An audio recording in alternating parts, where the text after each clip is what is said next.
ቋራ ወረዳ ገለጎ ከተማ 1501ኛውን የነቢዩ መሐመድ ሰለላሁ ዐለይሂ ወሰለም ልደት የመውሊድ በዓል በድምቀት ተከበረ።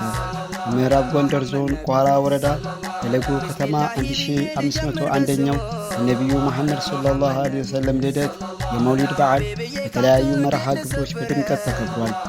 በክብረ በዓሉ ላይ የተገኝተው የእንኳን አደረሳችሁ መልእክት ያስተላለፉት ቋራ ወረዳ ዋና አስተዳዳሪ አቶ አስማረ አንዳርጋቸው የመውሊድ በዓል የሰላም፣ የፍቅር፣ የመቻቻልና የአንድነት እሴቶችን ለማጠናከር የሚያግዝ መሆኑን ገልጸው ህብረተሰቡ የነቢዩ መሐመድ ሰለላሁ ዐለይሂ ወሰለም ትምህርቶችን በመከተል ሰላምንና መቻቻልን በማጠናከር ለህብረተሰቡ ዘላቂ ሰላም እንዲሰፍን የድርሻውን እንዲወጣ አሳስበዋል።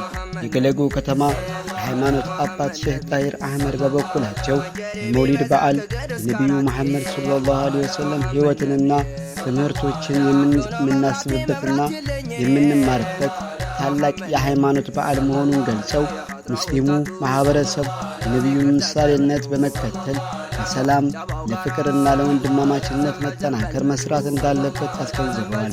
በተመሳሳይ የገለጎ ከተማ የሃይማኖት አባት ሼህ ሲራጅ አህመድ በበኩላቸው የነቢዩ መሐመድ ሰለላሁ ዐለይሂ ወሰለም ትምህርቶችን በሰዎች መካከል ፍቅርን፣ እዝነትን፣ መቻቻልንና አንድነትን ማጠናከር ላይ የሚያተኩሩ መሆናቸውን ጠቅሰው የመውሊድ በዓል እሴቶችን በተግባር ለመኖርና ለቀጣይ ትውልድ ለማስተላለፍ ዕድል የሚፈጥር መሆኑን ተናግረዋል።